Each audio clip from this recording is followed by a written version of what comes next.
So hello guys. Now upon finally and कर रहे हैं यहाँ पे द वॉर ऑफ रियल्म्स को। ये बेसिकली उसका कंक्लूजन होने वाला है, आफ्टर मैथ होने वाला है, जो भी तुम कहना चाहो।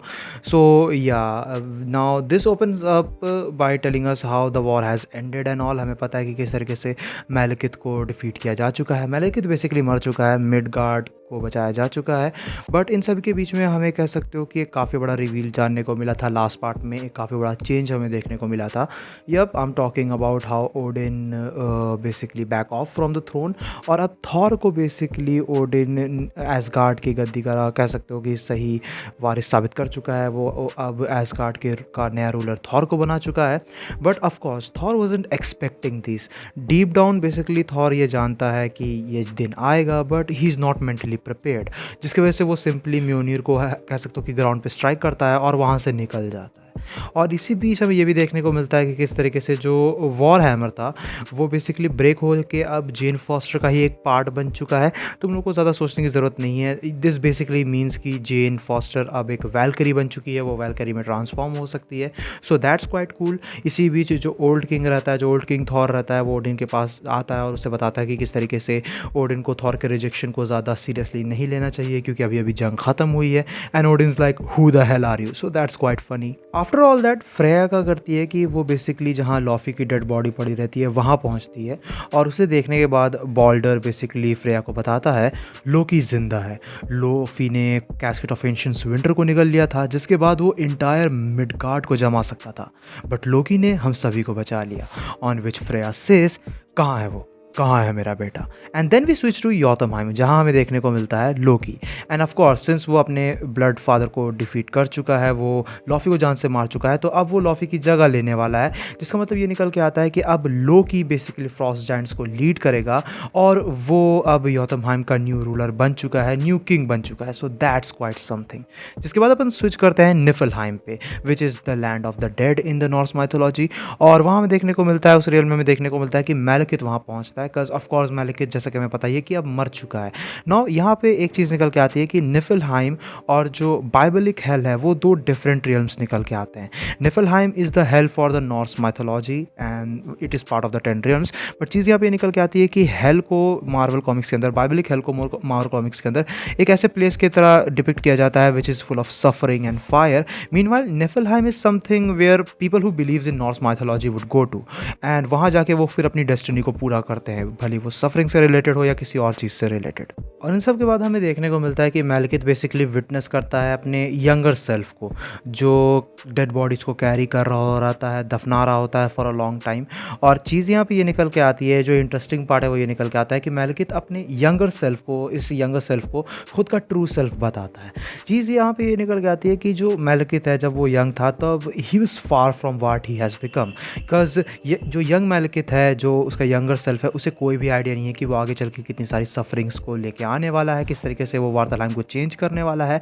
And this is a really good theme regarding dark elves, क्योंकि हमें देखने को मिलती रही हैं डिफरेंट स्टोरी लाइन्स के अंदर कि 10 रियल्म्स के अंदर डार्क एल्व्स ही ऐसी रेस निकल के आते हैं जो काफ़ी ज़्यादा डिस्क्रिमिनेशन बेसिकली फेस करते हैं, और मैलेकिथ उसका एक परफेक्ट रिजल्ट निकल के आता है। And we see that actually it basically applies that Malekith never wanted to go down the path of committing bad deeds. So that's quite interesting। जिसके बाद हमें देखने को मिलता है कि काफ़ी सारे ह्यूज हाउंड्स Malekith के उस यंगर सेल्फ को सराउंड करने लगते हैं, घेरने लगते हैं।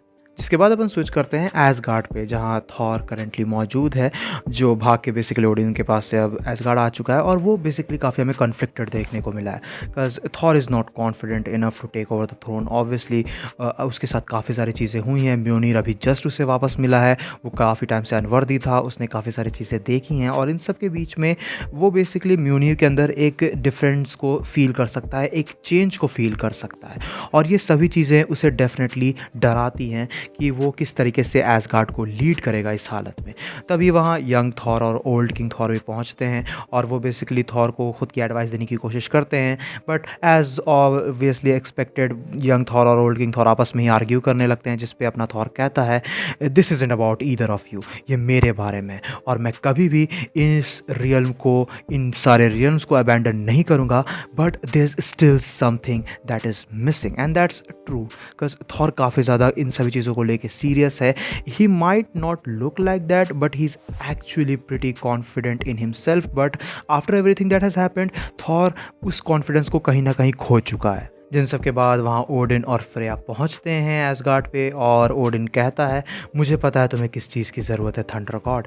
जिसके बाद वो आगे बढ़ता है और उन तीनों थॉर को, ओल्ड किंग, यंग थॉर, अपने थॉर को बेसिकली गले से लगाता है and he said that he is proud of them and it's a really wholesome moment to be honest.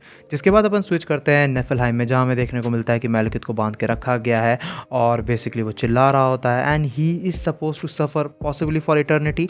जिसके बाद हमें देखने को मिलता है बेसिकली एक मैजिकल सर्कल जिसके अंदर वो हाउंड्स एंटर कर रहे होते हैं, जहां वो यंग मैलकिथ मौजूद है, मैलकिथ का यंगर सेल्फ मौजूद है और हमें जानने को मिलता है कि बेसिकली उसकी डेस्टिनी क्या निकल के आती है, उसके साथ क्या होगा। एंड जैसे ही वो हाउंड्स बेसिकली उस सर्कल में एंटर करते हैं हमें देखने को मिलते हैं कि वो क्यूट पपीज़ में बदल जाते हैं and they started playing with the young मैलकिथ।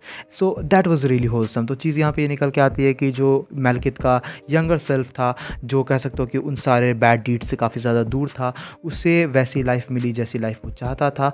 और कह सकते हो कि मीनवाइल जो अपना ओरिजिनल मैलकिथ निकल के आता है, जो करंट टाइमलाइन का मैलकिथ निकल के आता है, क्योंकि उसने काफ़ी सारी चीज़ें की हैं, काफ़ी सारे लोगों का बुरा चाहा है, तो वो अब पॉसिबली निफलहाइम में इटर्निटी के लिए सफ़र करेगा। And that right there is the end of the war of realms. So that's about it. Basically ये जो पार्ट था ये कह सकते हो कि दी वॉर ऑफ रियल्म्स के आफ्टर मैथ कंक्लूजन की तरह जो है एक्ट करता है। हमें जानने को मिलता है कि हर किसी कैरेक्टर के साथ सो फार क्या क्या चीज़ें हुई, उनका क्या क्या नया रूट निकल के आता है। इसके बाद अब थॉर की स्टोरी जो है डॉनिकेट्स थॉर रन में कंटिन्यू होती है, जिसका एक काफ़ी अच्छा खासा चंक मैंने ऑलरेडी चैनल पे कवर अप कर रखा है। तुम्हें उसका प्लेलिस्ट मिल ही जाएगा, तुम्हें ज़्यादा ढूंढने की ज़रूरत नहीं पड़ेगी। Just go and check it out on the channel. इसके अलावा अगर तुम्हें ये वीडियो पसंद आए तो इसको अपना थम्स अप देना, दोस्तों के साथ शेयर करना, चैनल पर नहीं हो तो do subscribe and let me know down in the comment section कि तुम लोग को दी वॉर ऑफ रियल्म्स कैसा लगा। सो या मैं मिलता हूँ तुमसे ऐसे किसी नेक्स्ट वीडियो में। Till then bye, stay tuned, stay awesome.